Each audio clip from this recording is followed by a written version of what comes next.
ప్రకాశం జిల్లా ప్రజల చిరకాల స్వప్నమైన వెలిగొండ ప్రాజెక్టుకు ఈ నెల 31న ముఖ్యమంత్రి చంద్రబాబు నీటిని విడుదల చేయనున్నారని మంత్రి డోలా శ్రీ బాలవీరాంజనేయ స్వామి తెలిపారు. వైసీపీ హయాంలో పనులు పూర్తి కాకముందే వెలిగొండను ప్రారంభించి డ్రామాలు చేశారని విమర్శించారు. వెలిగొండ నిర్వాసితులకు ఇప్పటికే 3 విడతల్లో పరిహారం అందించామని, చివరి లబ్ధిదారుడికి కూడా పరిహారం అందేలా చర్యలు తీసుకుంటామని మంత్రి తెలిపారు. ఒంగోలు కలెక్టరేట్లో నిర్వహించిన ఆంధ్రకేసరి టంగుటూరి ప్రకాశం పంతులు 155వ జయంతి వేడుకల్లో మంత్రి డోలా, MLA Damacharla Janardhan Rao, collector B N Vijay Kumar తదితరులు పాల్గొని నివాళులర్పించారు.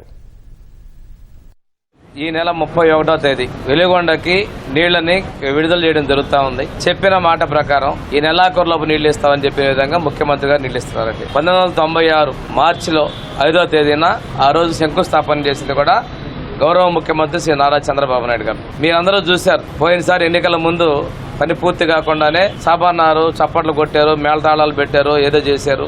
ఫీడర్ కెనాల్ మొత్తం కూడా కొట్టుకుపోవడం, బ్రీచెస్ పడిపోవడం ఇవన్నీ చూసి అంతా లైనింగ్ చేయడం జరిగింది. పూర్తి స్థాయి జరిగింది. చరిత్ర 900 కోట్ల నష్టపరిహారంలో ఈ రోజుకి 768 కోట్ల రూపాయలని నిన్ననే చెక్కుల రూపాయన పూర్తి 3 విడతలు ఇవ్వడం జరిగింది. ఇది ముఖ్యమంత్రి గారి యొక్క చిత్తశుద్ధి.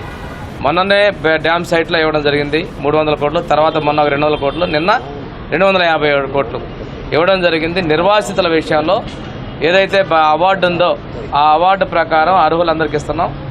ఎవరైనా కానీ ఇంకా మాకు రాలేదు, ఇందులో మేము మిస్ అయ్యామంటే ఆఖరి లబ్ధిదారుడి వరకు, నిర్వాసిత వరకు కూడా అందించడం మేము సిద్ధంగా ఉన్నాం. మొదటదో మేము మొత్తం పని పూర్తి చేసి 10 టీఎంసీలను రేపు విడుదల చేస్తున్నాం. ఈరోజు పెద్ద ఎత్తున ప్రజలందరూ కూడా ఆ కార్యక్రమంలో భాగస్వాములు కావాలని చెప్పేసి మార్కాపురం, ప్రకాశం జిల్లాలతో పాటు మిగిలిన జిల్లా ప్రజలు కూడా నేను మీకు విజ్ఞప్తి చేస్తున్నాను.